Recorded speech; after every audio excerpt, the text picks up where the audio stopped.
Existe uma ideia profundamente distorcida circulando pela nossa sociedade. E não é algo recente, é bem enraizada. É aquela velha narrativa de que a gentileza é apenas uma questão de educação social, um verniz de etiqueta, aquela máscara polida que as pessoas usam para conviver sem atrito. Ou, pior ainda, existe uma crença bem silenciosa de que ser gentil é um sinal vermelho gritante de fraqueza. Há quem acredite que ser gentil no mundo competitivo como o nosso é pedir para ser passado para trás, é ser ingênuo, é baixar a guarda, como se fosse se colocar vulnerável aos ataques do mundo. Mas e se tudo isso for, na verdade, uma gigantesca e perigosa ilusão? A gentileza que nós estamos explorando passa muito longe de regras de boas maneiras à mesa. Não se trata de discutir a importância de sorrir para desconhecidos na rua por pura conveniência ou obrigação social. As reflexões que estamos trazendo hoje propõem uma quebra radical de paradigmas. A proposta central é investigar a gentileza não como um traço de personalidade dócil, mas sim como uma força absoluta, uma força de cura psíquica e emocional, uma ferramenta de elevação humana, a única base realista e viável para o estabelecimento de relações interpessoais que sejam realmente autênticas. Vamos buscar entender como a verdadeira gentileza funciona como o remédio definitivo para os excessos das exigências internas e como ela atua como a chave mestra para transcender as limitações e as dores da nossa própria condição humana. Para isso, vamos começar com um argumento que já entra como um choque de realidade para muita gente. A gentileza é o remédio para todos os males causados pelo amor próprio. Mas o amor próprio, neste contexto filosófico, não é aquela ideia moderna e comercial de autocuidado. Não é sobre tirar um dia de folga. Não é sobre fazer rotina de pele. Estamos falando de uma identificação fechada. Estamos falando de orgulho. Estamos falando da guerra interna pela manutenção de uma identidade que se encerra em conceitos e que não muda. E o ponto mais cirúrgico aqui é a observação de que a falta de gentileza com o mundo começa invariavelmente por dentro. A agressividade externada é sempre o sintoma de uma guerra que não é travada contra o outro, é travada contra si mesmo. É comum julgar com muita dureza a pessoa que é constantemente agressiva. E com razão, afinal, ninguém gosta de conviver com a hostilidade. Mas essas reflexões nos convidam a dar um passo atrás e olhar para a raiz desse comportamento. Um estado de impaciência e irritação não é uma guerra declarada contra o mundo externo. É uma guerra interna. A pessoa que está farta em uma fúria crônica está num conflito profundo consigo mesma.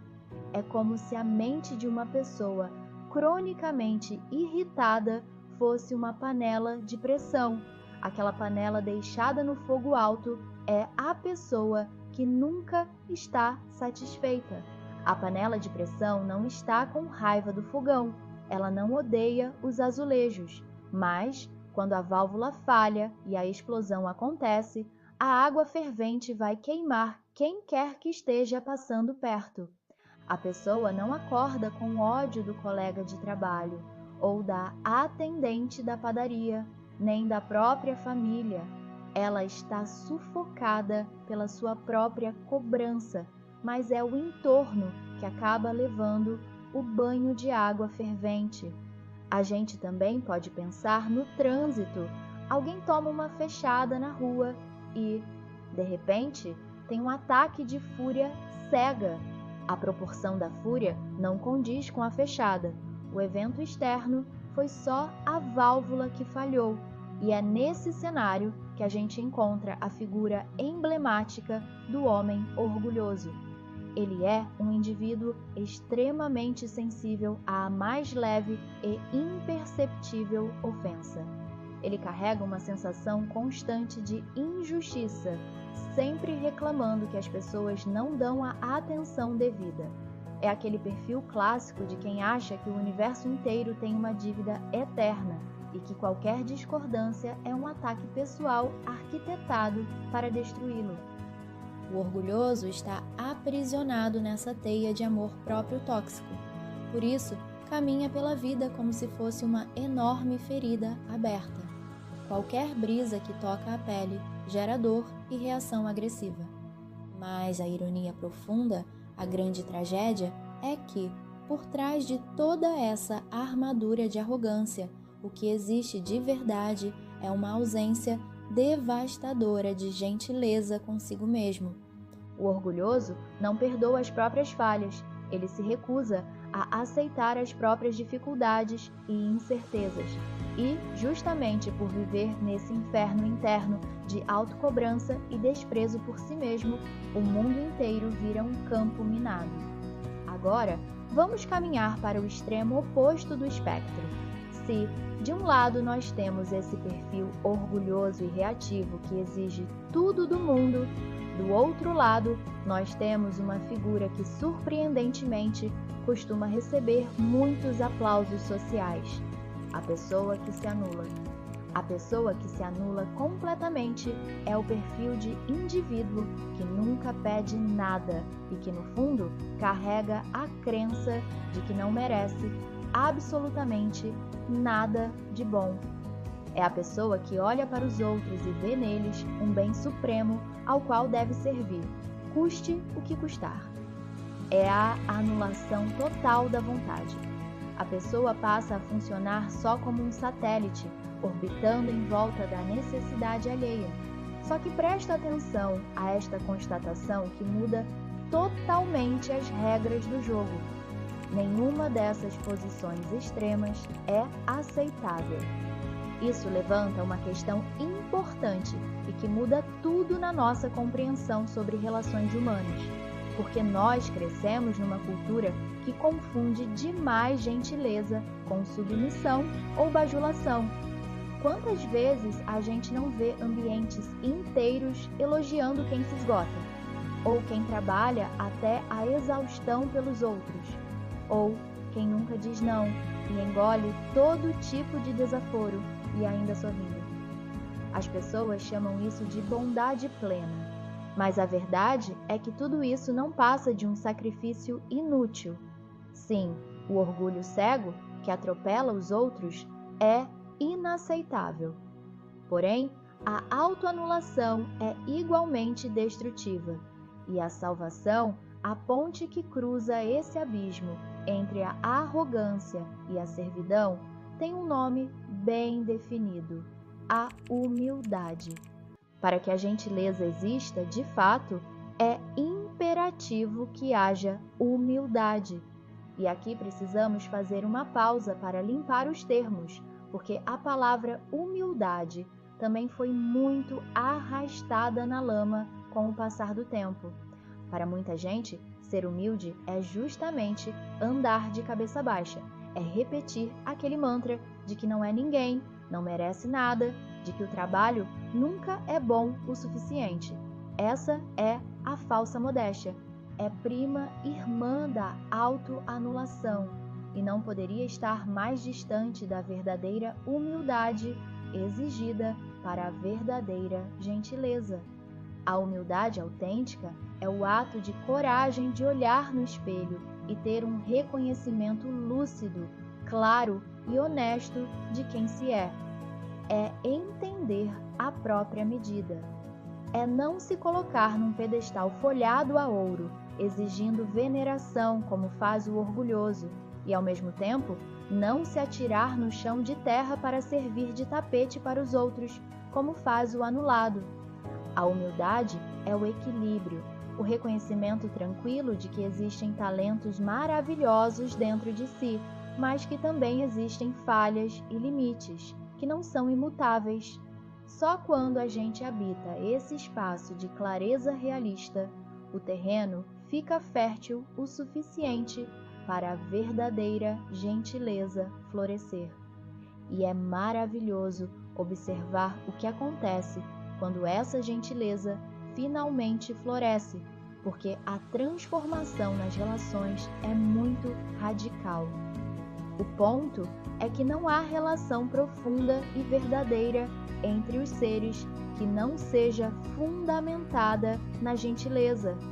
Qualquer outra forma de relação, qualquer outra conexão sem essa base é classificada de forma crua e simples como sendo apenas competências. E olhar para os relacionamentos assim é como descobrir que boa parte da vida social é uma grande encenação. O uso dessa palavra é propositalmente frio. É uma nomenclatura corporativa, bem calculista, aplicada à vida pessoal. As relações baseadas em competências são essencialmente transações. É um constante medir de forças e utilidades.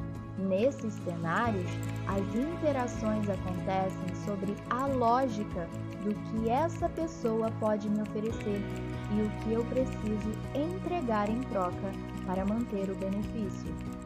O grande aviso que emerge dessa análise é que essas relações baseadas em competências são ilusórias. Elas parecem conectar as pessoas, mas no fundo escondem coisas pesadas. Frequentemente mascaram sentimentos de rivalidade, hostilidade, até um desprezo silencioso. A educação formal, quando não tem gentileza, não aproxima almas. Ela só mantém os corpos a uma distância civilizada para que não se ataquem. Pense naqueles grandes eventos de networking profissional. O ambiente está repleto de pessoas impecavelmente vestidas, distribuindo cartões de visita, sorrindo, mandando e-mails perfeitos, com prezados e atenciosamente. Mas, sobre essa superfície espelhada de educação irrepreensível, existe um campo de batalha invisível. A pessoa não está sendo gentil ao ceder a palavra na reunião. Ela está sendo estratégica porque precisa da assinatura do outro para liberar um orçamento. Isso é a tal da competência. É um contrato puramente utilitário. Diante de tudo isso, a solução é apresentada de um jeito lindíssimo. Apenas a gentileza tem o poder de fazer com que os indivíduos, não se vendo como utilitários, separados e distantes, consigam usar essa aproximação para oferecer um espaço seguro. E ao fazerem isso, passarem a compartilhar uma abertura mútua. Num ambiente transacional, a regra de ouro é nunca, jamais se abrir, esconder as dúvidas, a exaustão, provar o tempo todo que se é uma pessoa diferente do que se sente, o que cria uma epidemia de fadiga mental coletiva. Mas, quando a gentileza verdadeira entra, ela age como um desarmamento. Ela permite que duas pessoas sentem à mesa e, mesmo sem dizer uma palavra sobre isso, transmitam a mensagem de que são verdadeiras. A abertura compartilhada do ser humano com sua leveza, confiança e sorrisos, como ele sempre foi quando criança, é o que cria a verdadeira argamassa de uma relação profunda. E isso é o extremo oposto do teatro de aparências. Mas, para que a gentileza seja essa verdadeira, ela antes interage profundamente com os nossos traumas. Ela nos força a agir de uma maneira tão natural que fatalmente vai direto no ponto sensível.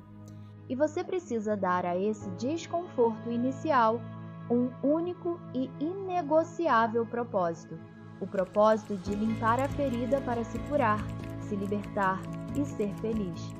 É uma analogia cirúrgica, quase médica mesmo. Pensa num tratamento físico de machucado infeccionado. Todo mundo sabe que ignorar um corte inflamado não faz com que ele desapareça. A infecção só se aprofunda.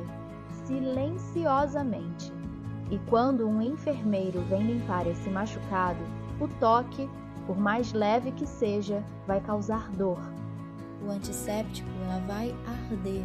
A limpeza vai deixar a região da pele extremamente sensível e avermelhada. O toque da gentileza opera exatamente dessa mesma forma. Ela não finge que os problemas não existem. E essa exposição assusta tanto que muita gente prefere voltar correndo para as relações frias, porque lá, pelo menos, ninguém encosta na ferida. Mas a coragem da gentileza está justamente em sustentar esse momento de dor ardida, sabendo que é o único caminho para a cicatrização. E há ainda um alerta crucial que acompanha essa ideia. A gentileza não é e não pode ser confundida com tolerância. A tolerância é aquele ato de passar a mão na cabeça. É fingir que não viu o erro. É a cegueira voluntária diante dos erros ou das atitudes destrutivas, seja do outro ou de si mesmo. A gentileza não é cega. Ela enxerga a falha. Ela aponta o erro, toca o corte aberto, mas faz tudo isso não com um chicote na mão para punir ou humilhar. Ela faz isso com a gaze e o antisséptico, com firmeza e também com delicadeza. A intenção muda absolutamente tudo. A gentileza, portanto, é a força brutal de quem não sente asco da própria imagem, que não digladia contra si mesmo e que não se anula em um ato de submissão e desprezo. E olha como isso amarra brilhantemente os conceitos lá do início. Voltamos a olhar para o homem orgulhoso, para a panela de pressão e para o homem que se autoanula. Eles fazem isso porque, na intimidade dos seus pensamentos, travam uma batalha onde desprezam os próprios erros de pensamentos. Quem nutre repulsa por si mesmo precisa desesperadamente atacar o mundo antes que o mundo ataque primeiro. Ou, em um oposto, precisa se esconder para que não olhe para si mesmo.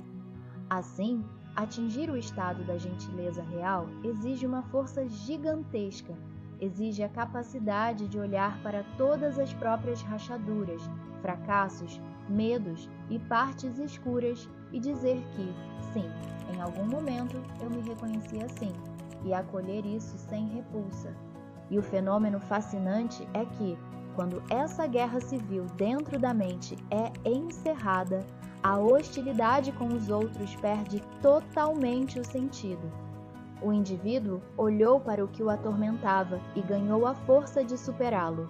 Ele reconheceu que isso foi temporário, ele tomou a decisão de abandoná-lo. Ele viu que nada disso que ele escondia era imutável. A paz interna passa a transbordar naturalmente e altera a forma como o indivíduo enxerga a sua realidade.